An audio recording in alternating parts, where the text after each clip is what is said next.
नमः सर्वेभ्यः स्वागतम्।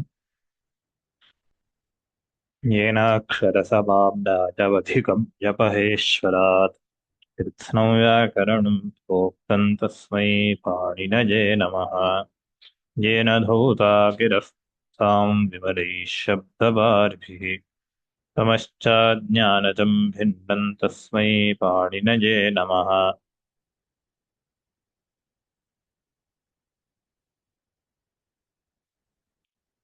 वाक्यकारं वररुचिं भाष्यकारं पतञ्जलिं पाणिनिं सूत्रकारं च प्रणतोऽस्मि मुनित्रयम्।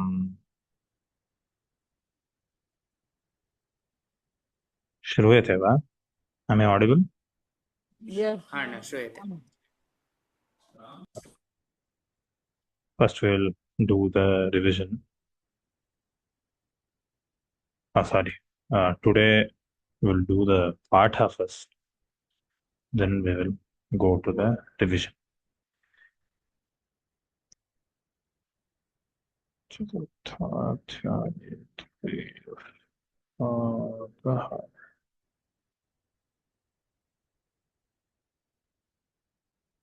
Wait, the website is not loading. The website was not loading in one of the browser.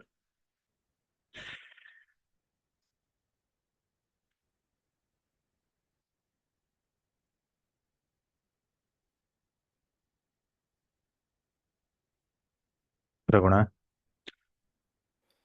Ram Ram. अथ पाणिनीयसूत्रपाठे चतुर्थाध्याये तृतीयः पादः। अथ पाणिनीयसूत्रपाठे चतुर्थाध्याये तृतीयः पादः। अथ पाणिनीयसूत्रपाठे चतुर्थाध्याये तृतीयः पादः। हेतुमनुष्येभ्यः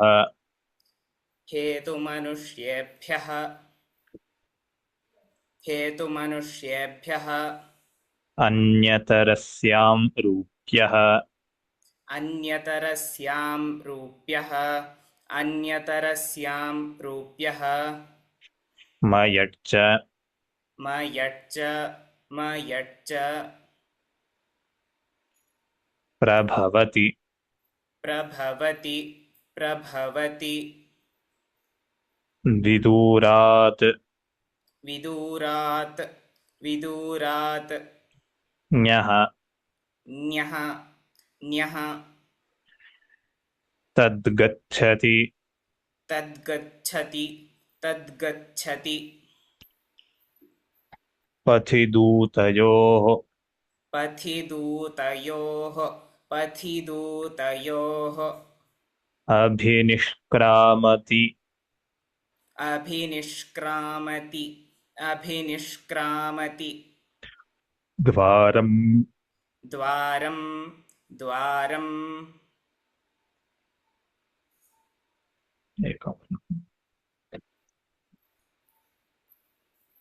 अधिकृत्य कृते ग्रन्थे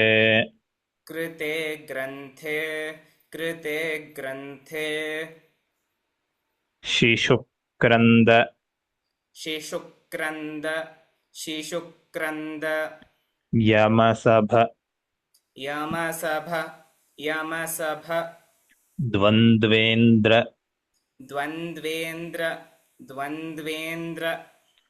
जननादिभ्यः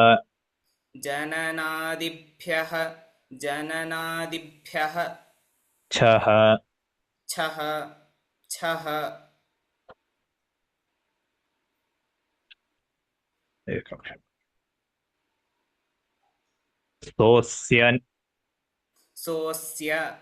सोऽस्य निवासः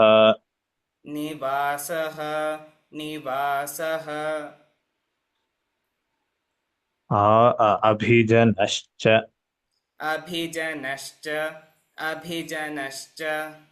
आयुध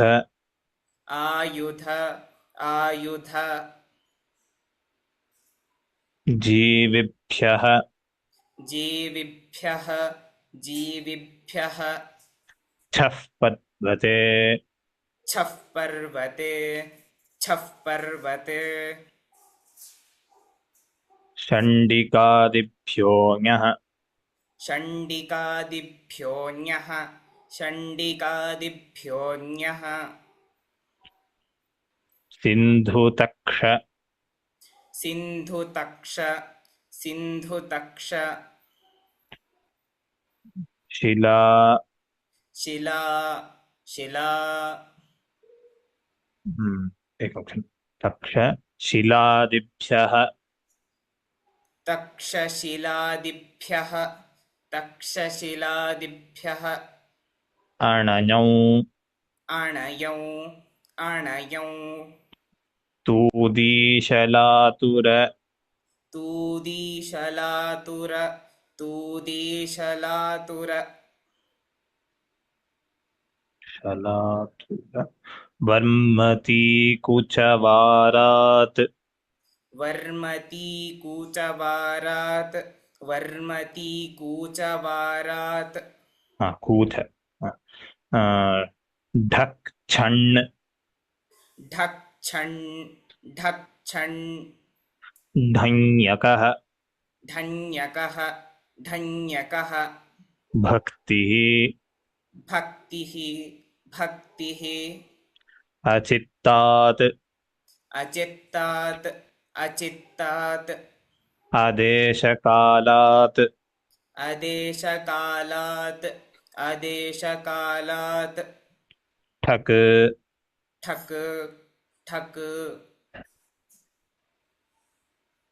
महाराजात् महाराजात् महाराजात् ठञ् ठञ् ठञ् वासुदेव वासुदेव वासुदेव अर्जुनाभ्याम् अर्जुनाभ्याम् अर्जुनाभ्याम् वुन् वन् वन् गोत्रक्षत्रिय गोत्रक्षत्रिय गोत्रक्षत्रिय आख्येभ्यः आख्येभ्यः आख्येभ्यः बहुलौ वुञ् बहुलं वुञ् बहुलं वुञ् जनपदिनां जनपदीनां जनपदीनां जनपदवत्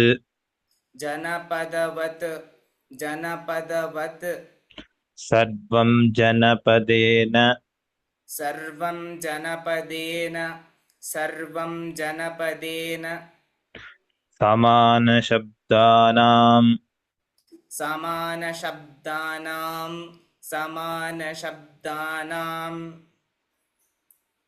बहुवचने बहुवचने बहुवचने तेन प्रोक्तम् तेन प्रोक्तं तेन प्रोक्तं तित्तिरि तित्तिरि तित्तिरि वरतन्तु वरतन्तु वरतन्तु खण्डिकोखात् खण्डिकोखात् खण्डिकोखात् क्षण क्षण क्षण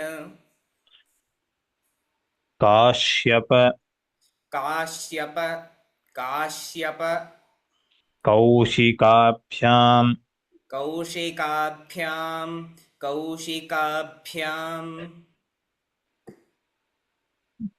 ऋषिभ्यां ऋषिभ्यां ऋषिभ्यां निनिः निनिः निनिः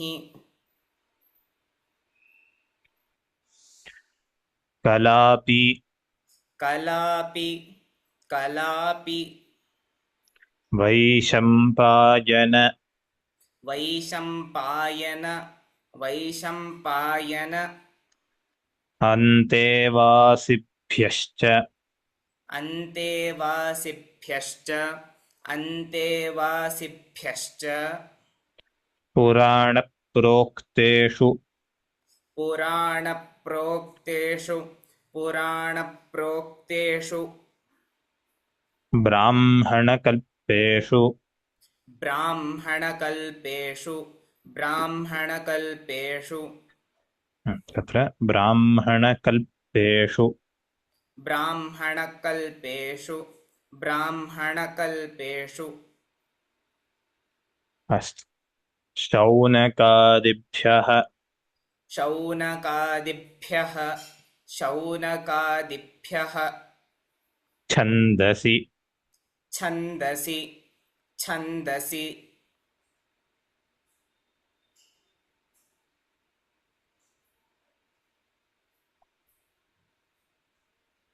कठचरकाल्लुक् कठचरकाल्लुक् कलापिनोन् कलापिनोन् छगलिनोढिनुक् छगलिनोढिनुक्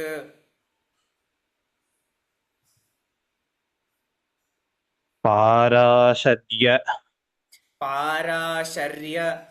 पाराशर्य शिलालिभ्याम् शिलालिभ्याम्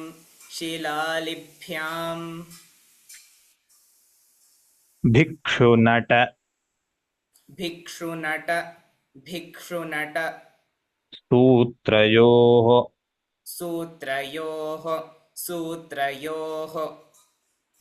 कर्मन्द कर्मन्द कृशाश्व कृशाश्वात् कृशाश्वात् इनिः इनिः तेनैकदिक् तेनैकदिक् तसिश्च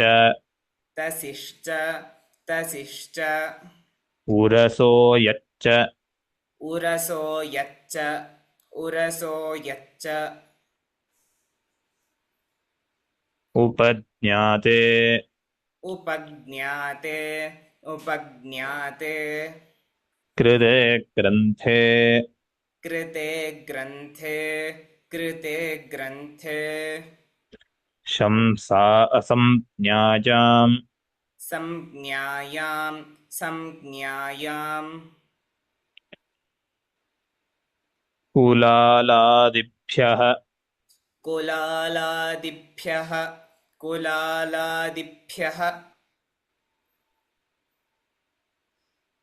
कुलालादिभ्यः वुञ् वुञ् क्षुद्राभ्र क्षुद्राभ्र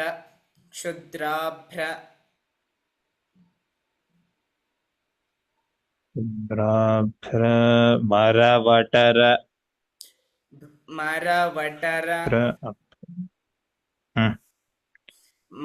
तत्र एकं क्षुद्राभ्रमर क्षुद्राभ्रमर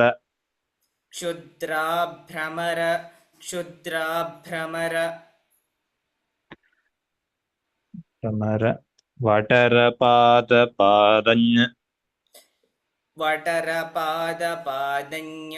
वटरपादपादञ् तस्येदम् तस्येदम्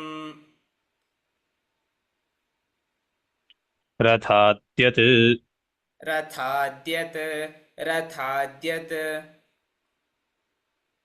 पत्रपूर्पादञ् पत्रपूर्वादञ् पत्राध्वर्यु पत्राध्वर्यु परिषदश्च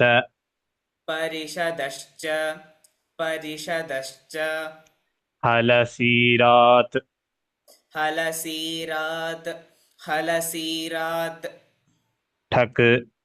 ठक् ठक्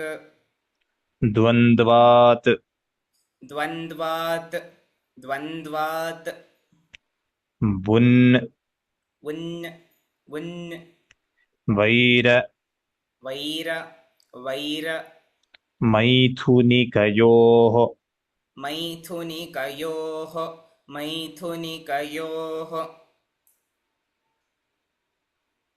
एकं क्षणम्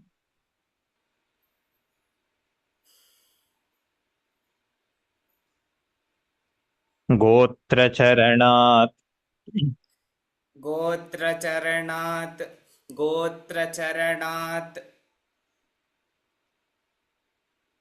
वुन् उञ् उञ् सङ्घाङ्क सङ्घाङ्क सङ्घाङ्क लक्षण लक्षण लक्षणेषु लक्षणेषु लक्षणेषु अन्यञ् अन्यं अन्यं इङामण् इञामण् इञामण् शाकलात्वा शाकलाद्वा शाकलाद्वा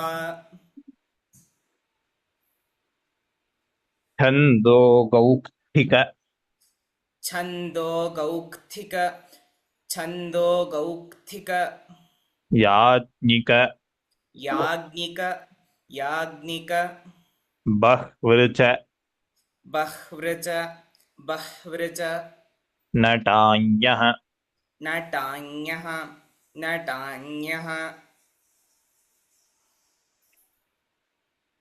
नदण्ड न दण्ड न दण्ड माणव माणव माणव अन्तेवासिषु अन्तेवासिषु अन्तेवासिषु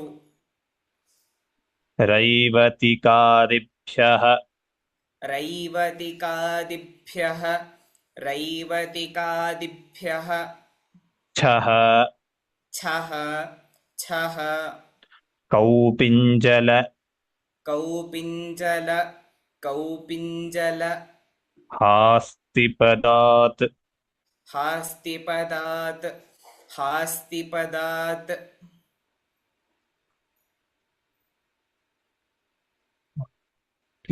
पदात् अण् अण् अण् आथर्वणिकस्य आथर्वणिकस्य आथर्वणिकस्य इकलोपश्च इकलोपश्च इकलोपश्च तस्य विकारः तस्य विकारः तस्य विकारः अवयवे च अवयवे च अवयवे च प्राण्योषधि प्राण्योषधि प्राण्योषधि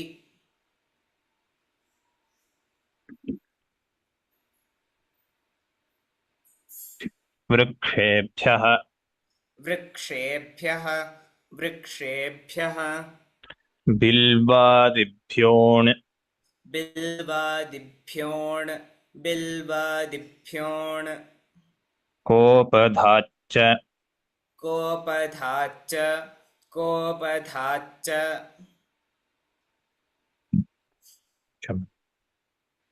त्रपुजतुनोः त्रपुजतुनोः त्रपुजतुनोः शुक् शुक् शुक् ओरञ् ओरण्य ओरण्य अनुदात्तादेश्च अनुदात्तादेश्च अनुदात्तादेश्च पलाशादिभ्यो वा पलाशादिभ्यो वा पलाशादिभ्यो वा शम्याष्ट्लञ् शम्याष्ट्लङ् शम्याष्ट्लङ् मयड्वैतयोः मयड्वैतयोः मयड्वैतयोः भाषायाम् भाषायां भाषायां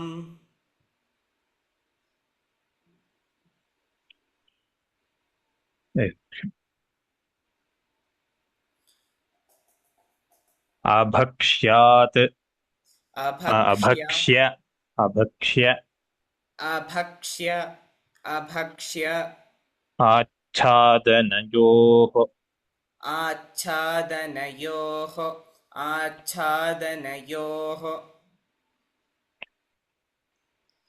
नित्यं नित्यं नित्यं वृद्ध वृद्ध वृद्ध शरादिभ्यः शरादिभ्यः शरादिभ्यः गोश्च गोश्च गोश्च पुरीषे पुरीषे पुरीषे पिष्टाच्च पिष्टाच्च पिष्टाच्च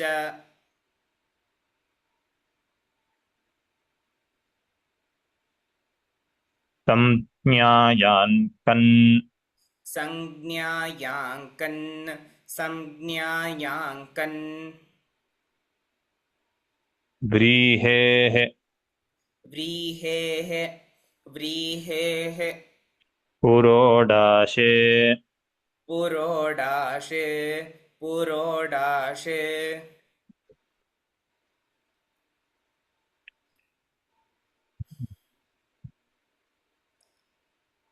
असंज्ञायाम् असंज्ञायाम् असंज्ञायाम् तिलयवाभ्याम् तिलयवाभ्याम् तिलयवाभ्याम् द्व्यचः द्व्यचः द्व्यचः छन्दसि छन्दसि छन्दसि नोत्वर्ध्र नोत्वर्ध्र नोत्वर्ध्र बिल्वात् बिल्वात् बिल्वात् नोत्वद्वर्ध्र क्षम्यतां मया सम्यक् नोक्तं नोत्वद्वर्ध्र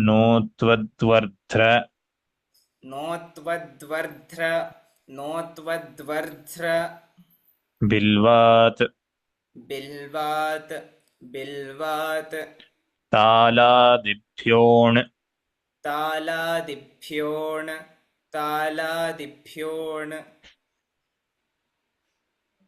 जातरूपेभ्यः जातरूपेभ्यः जातरूपेभ्यः परिमाणे परिमाणे परिमाणे प्राणिरजतादिभ्यः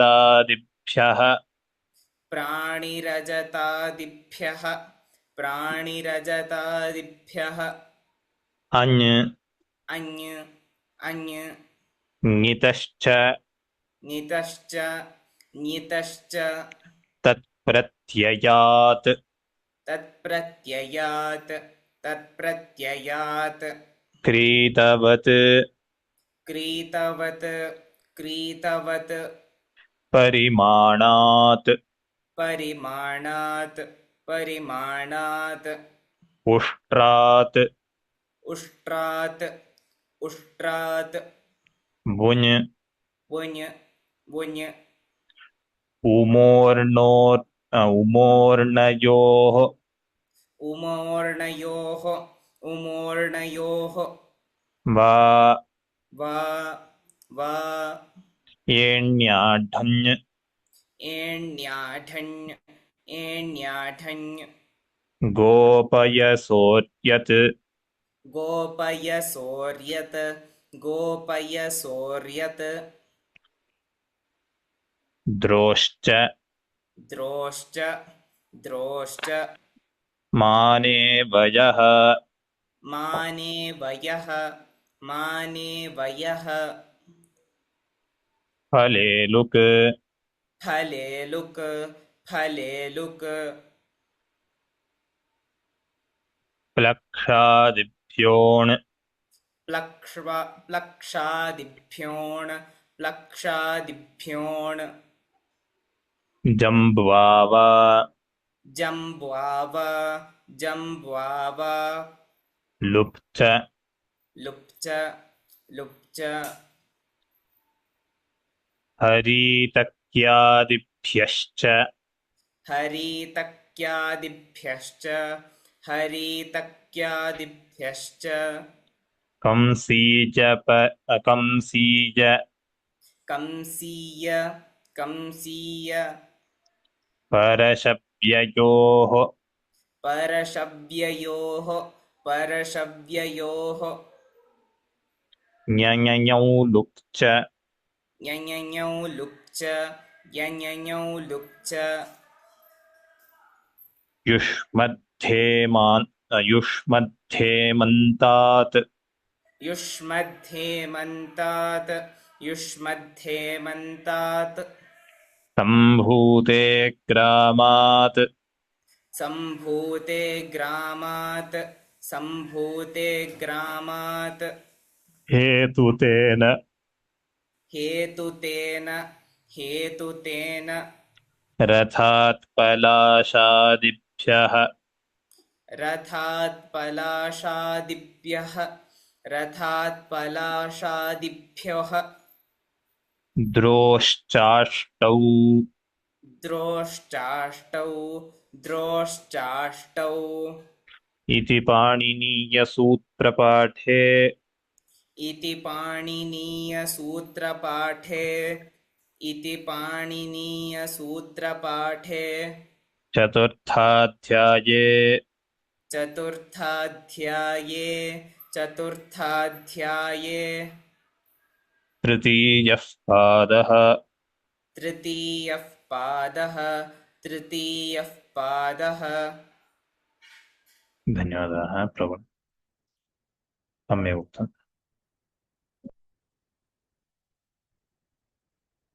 Now we will do the practice. Those who would like to practice, kindly raise.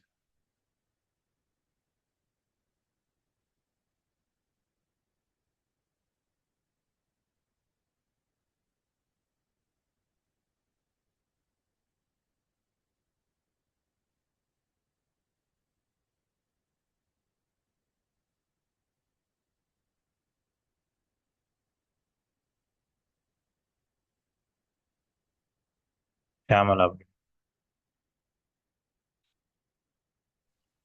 नमस्ते महोदय। नमस्कारः। प्रथमतः न प्रथमतः आमाम्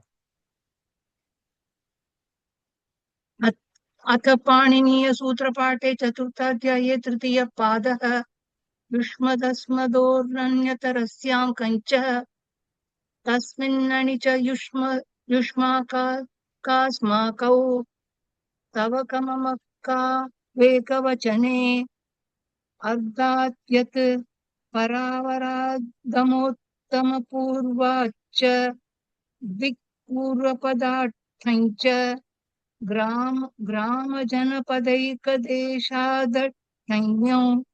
देशादठञो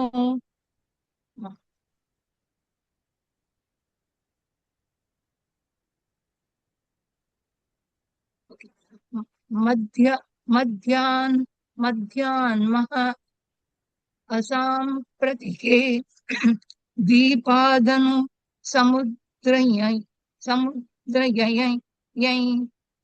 कालाठै समुद्रञ्जन्य समुद्रयै कालाठै श्राद्धे शरदः विभाषारोगातपयोः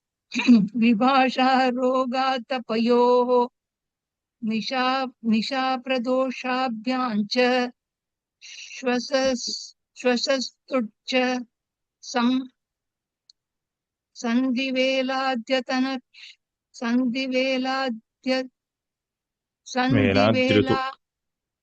it was not seen properly. Sandhivela nक्षत्रेभ्यों प्रावृष एण्यः वर्षाभ्यष्टक् छन्दसिठै वसन्ताच्च हेमन्ताच्च सर्वत्राञ्च तलोपश्च अलं भगिनि अलं धन्यवादः महोदय। धन्यवादः अखिला भगिनि।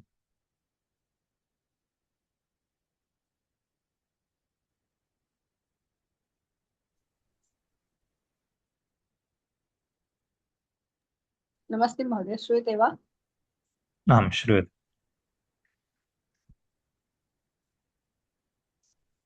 महोदय श्रूयते वा? श्रूयते भगिनि। हेमन्ताच्च सर्वत्राञ्च तलोपश्च सायञ्चिरं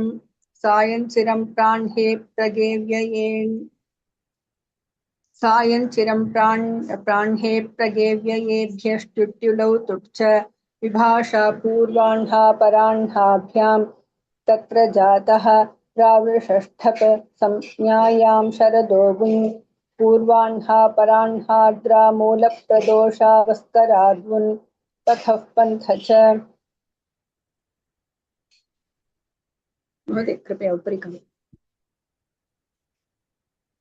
अमावास्याया वा अच सिन्ध्वपकराभ्यां कन् अणयौ च श्रविष्ठा फल्गुन्यनुराधा स्वातितिष्य पुनर्वसु हस्तविशाखाषाढा बहुलाल्लुक स्थानान्तगोशाला खरशाला च वत्सशालाभिजिदश्वयुक्षतविषजो वा नक्षत्रेभ्यो बहुलम्।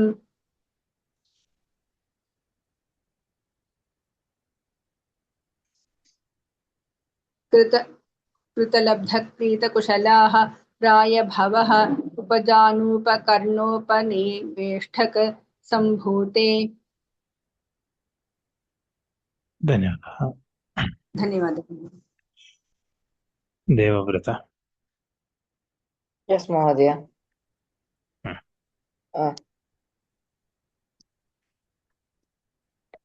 कोशार्धन्य कालात् साधु पुष्यत् पच्यमानेषु उक्ते च आश्वयुज्यावुन्य ग्रीष्मवसन्तादन्यतरस्यां देयमृणे कालाप्यश्वत्थयवपुसाद्वुन् ग्रीष्मावरसमाद्वुन्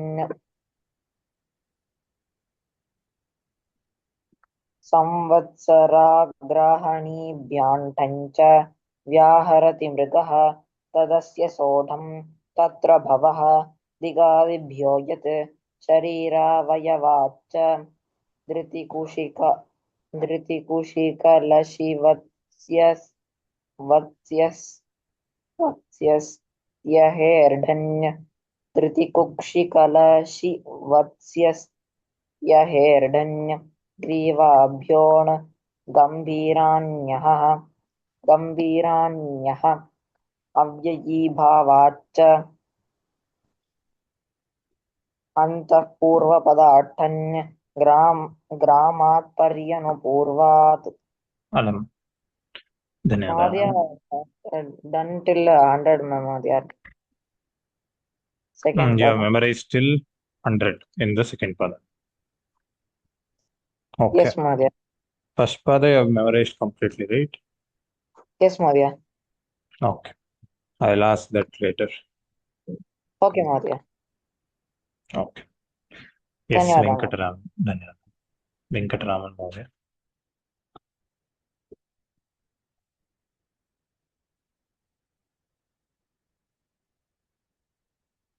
ग्रामात् पर्यनु पूर्वात् जिह्वामूलां कुलेच्छः बद्गान्ताच्च अशब्दे यत्का वन्यतरस्यां कर्णललाटात् कनलङ्कारे तस्य व्याख्यानिति च व्याख्यात व्यनाम्नः बहुवचोन्तो दाताटन्य कृत बह्वचोन्तो दाताटन्यकृत कृतयज्ञेभ्यश्च अध्यायेष्वे वत्सः पौरो अध्याये अध्यायेष्वे वत्सेः पौरोडाश्च स्तन् छन्दसो यदनौ द्वयदृद् द्व्यजृद् द्वयदृद् it is not dvayajrid, it is dvyajrid. Dvyajrid.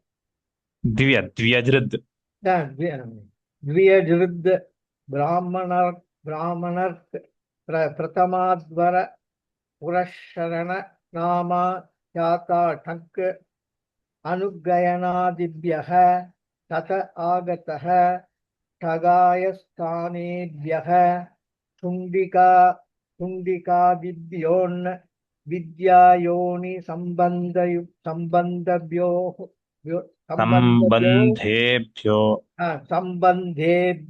उञ् ऋतष्टञ् पितुर्यच्च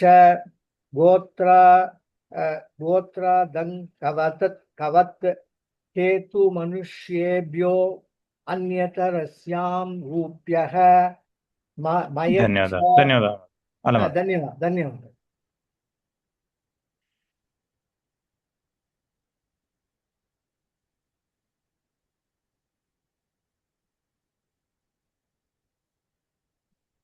धन्यवादाः नेक्स्ट भरणीश्वरी भगिनी नमस्ते महोदय। नमस्काराः अथ पाणिनिपाठे चतुर्थाध्याये युष्मदस्मद्गुणरहस्यां कैश्च तस्मिन्ननिच कास्माकौ तव गममकावेकवचने अर्थाद्यत् परावरादमच can you tell that again? परावराधमुत्तमवाच दिग्पदार्थैश्च ग्रामजनपदैकदेशादै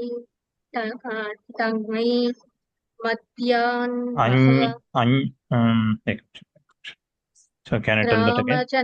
Yes. ग्रामजनपदैकदेशादै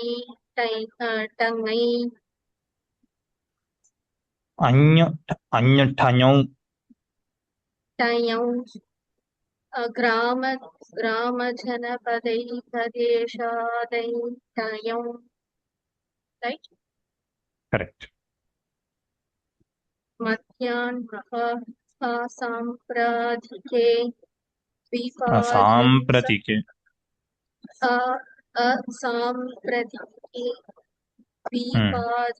द्विपादनुसंक्रम्यै कालाटै श्राद्धे शरदः विभाषारोहातपयोः निशाप्रदोषाभ्यां च श्वासस्तुश्च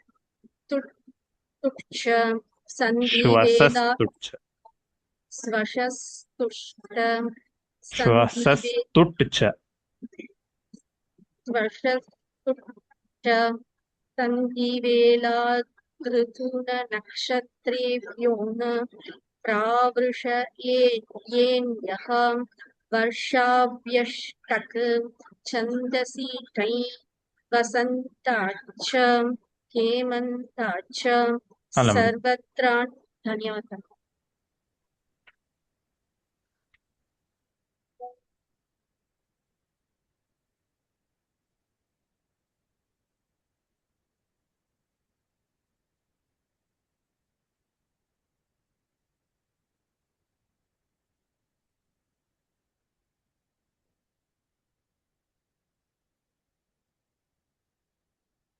पूंगोडी हरिहरन।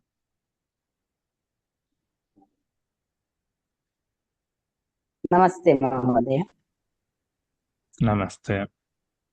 हेमन्ताश्च सर्वत्राञ्च तलोपश्च सायञ्चिरं ब्राह्मणे प्राण्णः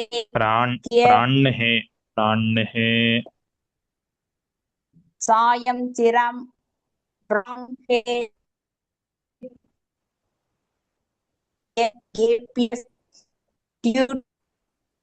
च विभाषा पूर्वा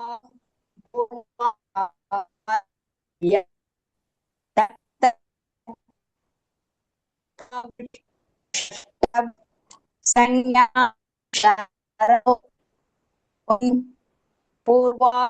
पूर्वान्हा परान्हात्र मूल प्रदोषा अस्करात् पुन् पदः पन्थ च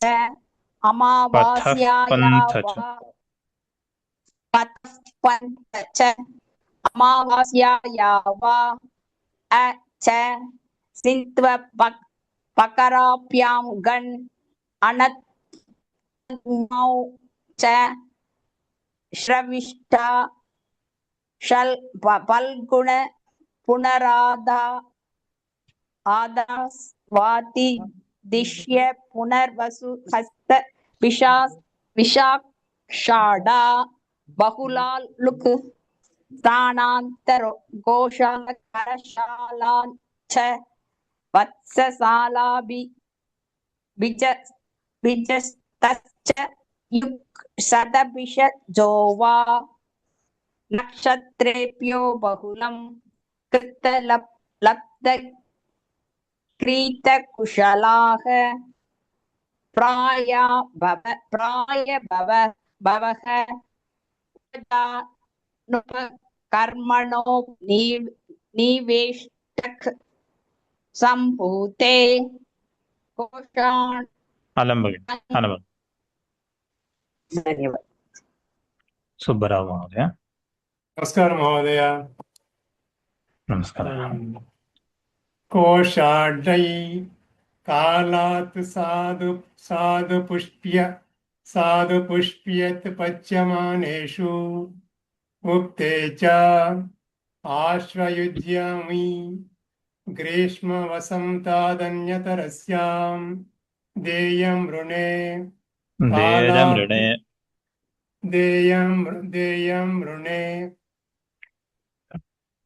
कालाप्यश्वत्त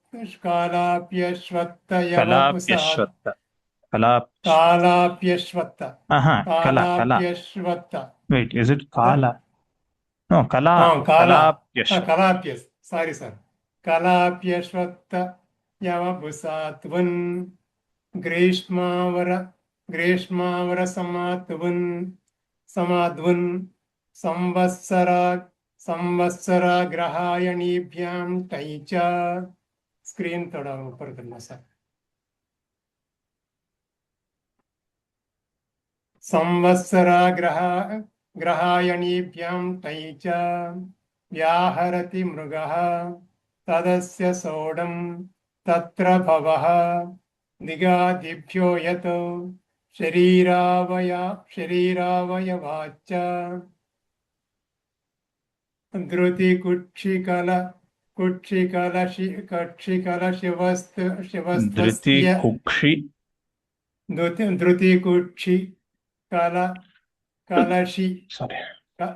कलशिवस्त्वस्य हेर्डै। ओके सर। ग्रीवाभ्योञ्च गम्भीराण्यः अव्ययी भावाच्च अन्तःपूर्वपदाट्टै ग्रामात् पर्यनुपूर्वात् जिह्वा मूलाङ्गुलेश्च वर्गान्ताच्च अशब्दे यत्कावन्यतरस्यां कर्णललाटात्। ओके सर।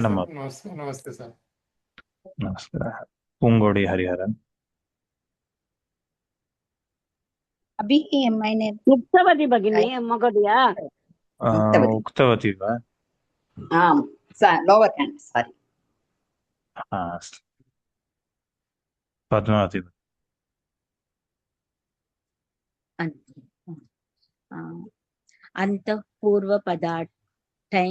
अन्तःपूर्वपदार्थै ग्रामात् पर्यनुपूर्वात् जिह्वामूलाङ्गुलेश्चः वर्गान्ताच्च अशब्दे यत्खावन्यतरस्यां कर्णललाटात् कनलङ्कारे तस्य व्याख्यान इति च व्याख्यातव्यनाम्नः बह्वचोन्तो दात्ताठै क्रतुयज्ञेभ्यश्च अध्यायेष्वे वर्षेः पौरोडशपुरोडशात्ष्ठन् पौरोडाशपुरोडाशात्ष्ठन् छन्दसो यदणौ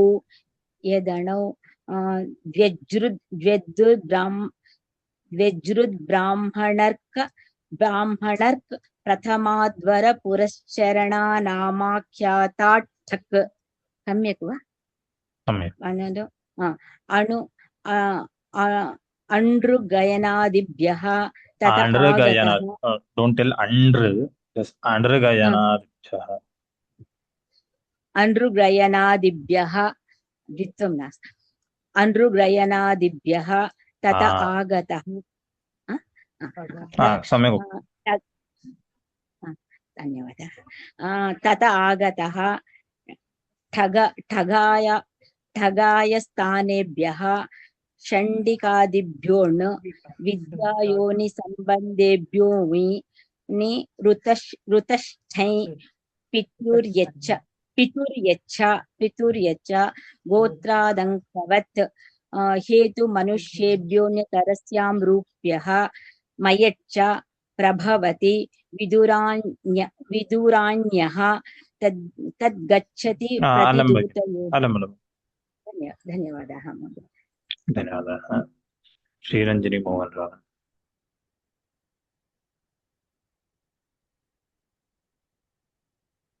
नमस्ते. नमस्कारः. युष्मदस्मद्भ्योऽन्यतरस्यां कैच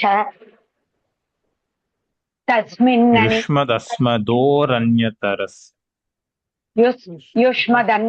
युष्मदस्मद्भ्योरन्यतरस्यां कैच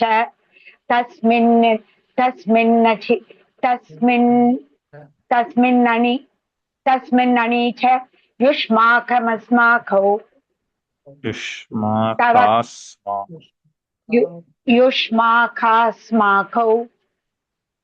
तव कम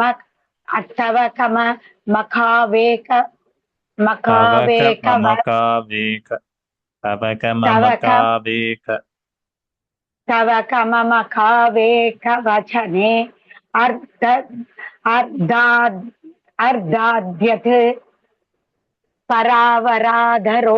परावराधमोत्तम पूर्वाच्च दिक्पूर्वपदार्थञ्च ग्रामजनपदैकदेक देश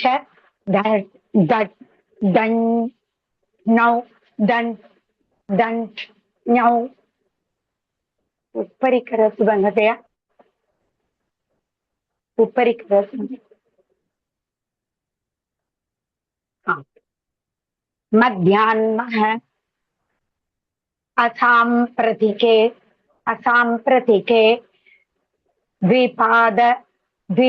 द्विपादनुसमुद्रं यञ् कालाट्टै श्राद्धे शरद विभाषारोगाद् अपयोः निशाप्रदोष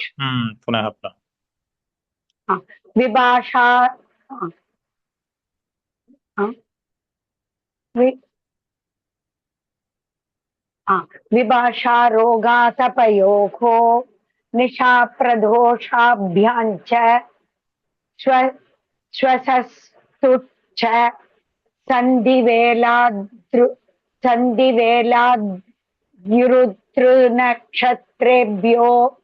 नक्षत्रेभ्योन् प्रावृण्येण्यः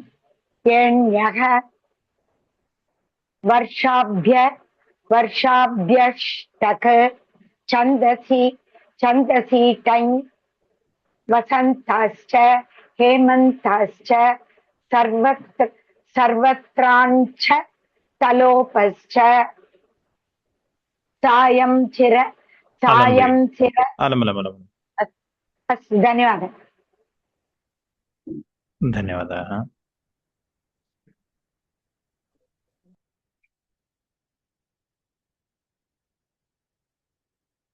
Bharati, or it is already 5:55. We will stop here. Bharati Bhagini, I will give you a chance in the tomorrow's class.